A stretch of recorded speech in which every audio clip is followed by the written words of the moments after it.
Hi my lovely viewers, this is Aloy World Learning Tutorial channel for you. Today in this tutorial I'm going to show you browser privacy mark password.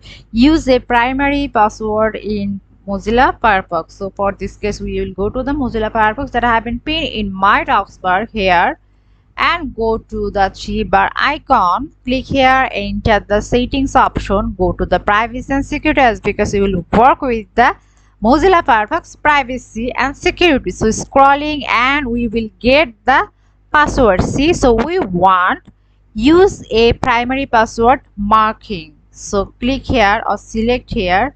So I have to given a primary password. So a primary password is used to protect some sensitive information like logins and password on this device.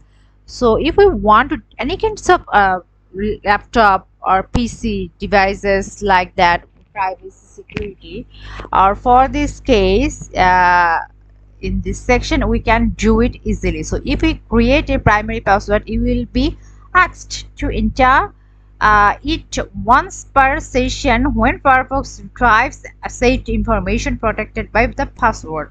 So I have given this not set, so I have said 1 2 3. Again I have given 1 2 3. See here. So okay, password primary password successfully changed. Okay, see, so in this way we can set this password. So thank you so much for watching this video. Please subscribe this channel. Hopefully this tutorial will help you so much.